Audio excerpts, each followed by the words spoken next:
मी एक वाक्य बोललो दोनदा, जोपर्यंत स्पर्श आहे तोपर्यंत नाती आहेत, स्पर्श संपले नाती संपले. मी एक सुधामूर्तींचा एक किस्सा माझ्या वाचनात आला होता. सुधामूर्तींनी लिहिलं होतं, मी ज्या घरात राहायचे ते घर रेंटचं होतं. कधीतरी ते घर आम्हाला सोडावं लागणार होतं. त्या घराच्या शेजारी एक प्राजक्ताच्या फुलांचं झाड होतं, प्राजक्ताचं झाड होतं. मी त्या खिडकीमध्ये अभ्यासाला बसायचे आणि त्या प्राजक्ताची फांदी अशी खिडकीपाशी आलेली होती. मी खिडकीतनं बाहेर हात काढायचे, त्या फांदीवरनं हात फिरवायचे. माझ्या स्पर्शाची त्या फांदीला सवय होऊन गेली होती. आता मी त्या झाडासोबत गप्पा मारायचे आणि ते झाडही मला प्रतिसाद द्यायचे. मी कधी बोलायला लागले की पानांची सळसळ ऐकायला यायची. मी बोलायला लागले कधीतरी आनंदात प्राजक्ताच्या फुलांचा सडा पडायचा. त्या झाडाला आणि मला एकमेकांची आता सवय होऊन गेली होती. पण घर रेंटचं, कधीतरी सोडायचं आणि ती वेळ आली. 4 दिवसांनी आम्हाला ते घर सोडायचंय. मला वाटलं त्या झाडाला आता सांगून येऊ की 4 दिवसांनी आम्ही घर सोडतोय, परत आपली गाठभेट होईल की नाही मला माहित नाही. सांगायला म्हणून गेले, सांगितलं 4 दिवसांनी दादा आम्ही घर सोडतोय, हा परत आपली भेट होईल की नाही माहित नाही. पुढचे 4 दिवस ना पानांची सळसळ ऐकायला आली, ना प्राजक्ताच्या फुलांचा सडा पडला. ते झाड अगदी शांत शांत झाले. 4 दिवसांनी सगळं सामान गाडीत भरलं. आता मीही गाडीत बसणार आणि निघणार. त्याच वेळेला मला वाटलं शेवटचं झाडाला भेटून येऊ, शेवटचं सांगून येऊ. शेवटचं भेटायला म्हणून गेले, शब्द सुचले नाही. मी जाऊन तशीच मिठी मारली त्या झाडाला, रडून घेतलं जेवढं रडता येईल. 2 मिनिटांनी गच्च झालेले डोळे मी उघडले आणि बघते तर काय, बाजूला प्राजक्ताच्या फुलांचा सडा पडलेला होता. ते झाड जणू मला सांगत होतं, रडू नको, भेटू पुन्हा कधीतरी. ते झाड आज माझं सांत्वन करत होतं. मी गाडीत बसले आणि निघून गेले. 2 वर्षांनी मी पुन्हा त्या गावात आले आणि कुणाला तरी विचारलं, का हो ते आमच्या जुन्या घराच्या शेजारी एक प्राजक्ताचं झाड होतं, ते अजून आहे का? तेव्हा कुणीतरी म्हटलं, झाड अजून तसंच आहे, फक्त खिडकीपाशी आलेली फांदी मात्र सुकून गेली. जोपर्यंत स्पर्श आहेत तोपर्यंत नाती आहेत. ज्या दिवशी स्पर्श संपले त्या दिवशी नाती संपली. म्हणून स्पर्श ठेवा, एकमेकांशी बोला, एकमेकांच्या सुखदुःखात मनापासून सहभागी व्हा, आनंदानं जगा. श्वास थांबला की सगळं संपून जातं. श्वास थांबायच्या आत आम्हाला आमच्या जगण्याचा आनंद घेता येईल का, याच्यासाठी प्रयत्न करा. आणि घरात म्हातारी माणसं का लागतात माहिती आहे? 2 पुस्तकं आपण वाचू शकतो, 2 पुस्तकं आम्ही वाचू शकतो. पण ही जी माणसं आहेत ना, ही तावून सुलाखून अनेक अनुभवांमधून आलेली आहेत. हे अनुभव आपल्याला कुठल्या पुस्तकात मिळतील मला वाटत नाही. म्हणून अशी माणसं घरात म्हातारी माणसं असावी लागतात. तुम्हाला एक गंमत सांगतो. एका प्रवाशानं लिहिलं होतं, मी प्रवासात होतो आणि आमची गाडी लोणावळ्याच्या एसटी स्टँडला थांबली. लोणावळ्याच्या एसटी स्टँडला गाडी थांबली आणि मी गाडीतनं खाली उतरलो. एक आजी भुईमुगाच्या शेंगा विकत होती. त्या आजीकडनं भुईमुगाच्या शेंगा घेतल्या. गाडीत येऊन मी भुईमुगाच्या शेंगा खात होतो. गाडी निघायला अजून उशीर होता. मी खिडकीतनं बाहेर बघितलं, ज्या आजीकडनं शेंगा घेतल्या ती आजी लंगडत लंगडत एसटीकडे येत होती. मी ज्या एसटीत बसलोय त्याच एसटीत आजी आली आणि आजीची भिरभिरती नजर काहीतरी शोधत होती. आजीला विचार, म्हणजे काय आजी तिकडून आली कळलं नाही. आजीची माझी नजरानजर झाली आणि आजी म्हटली, हे बाबा घावला एकदाचा, ये इकडं. मी घाबरत घाबरतच आजीकडे गेलो आणि आजीला विचारलं, आजी माझं काही चुकलं का? आजी म्हणली, तुझं काही चुकलं नाही.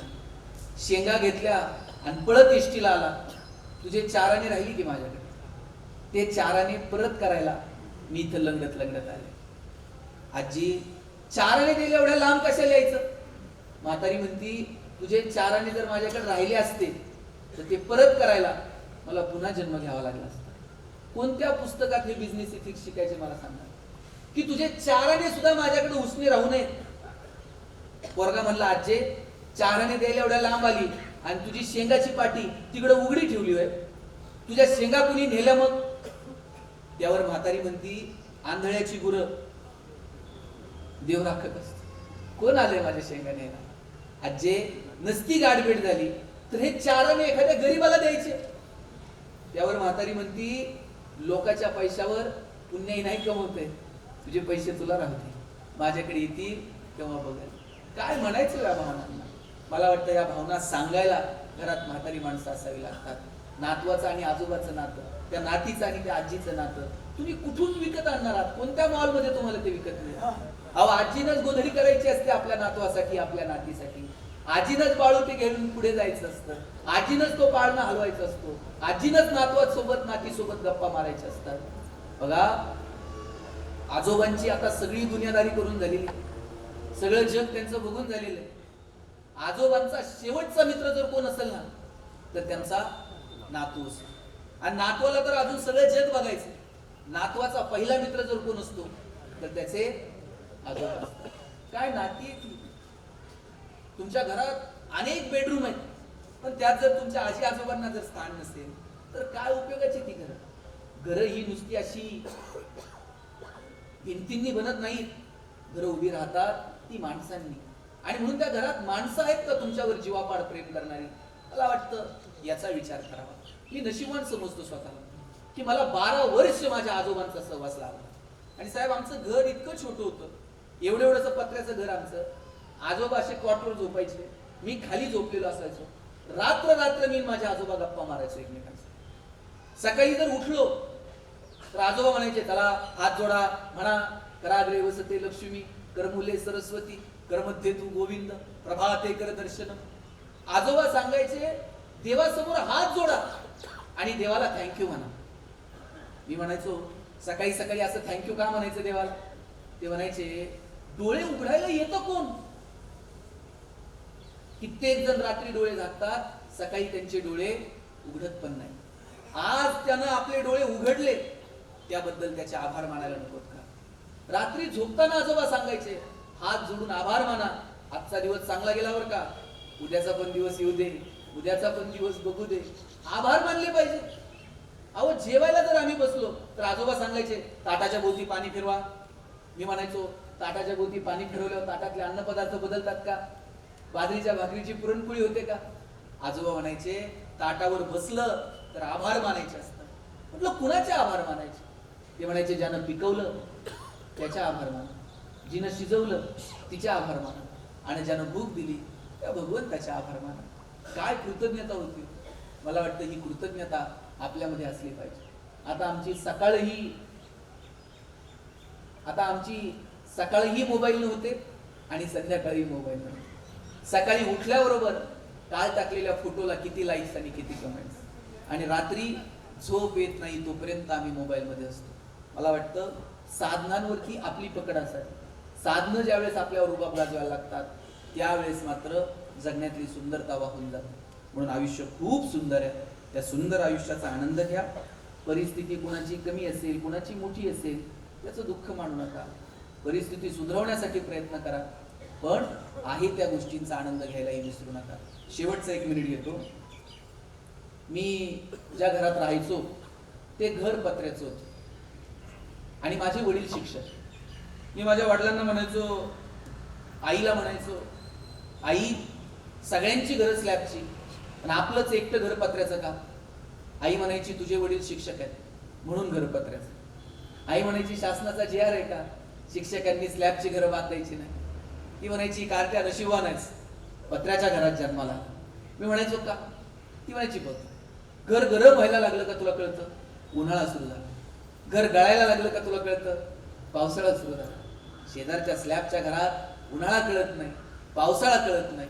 खास ऋतूंची ओळख व्हावी म्हणून भूगोल शिकवणाऱ्या तुझ्या बापानं असलं मॉडेल उभं केलं. म्हणायचे पैसे नव्हते पण आनंद मात्र भरभरून होता.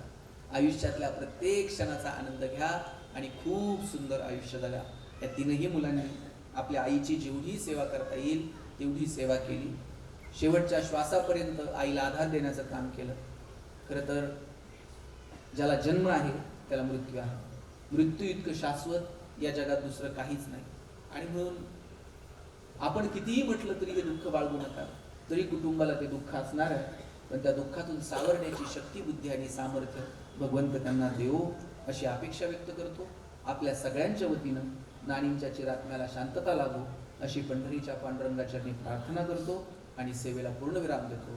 पुंडलिक वरदे हरी विठ्ठल, श्री ज्ञानदेव तुकाराम, पंढरीनाथ भगवान की, माऊली ज्ञानेश्वर महाराज की, जगद्गुरु तुकाराम महाराज की, सब संतन की जय. विठ्ठल विठ्ठल.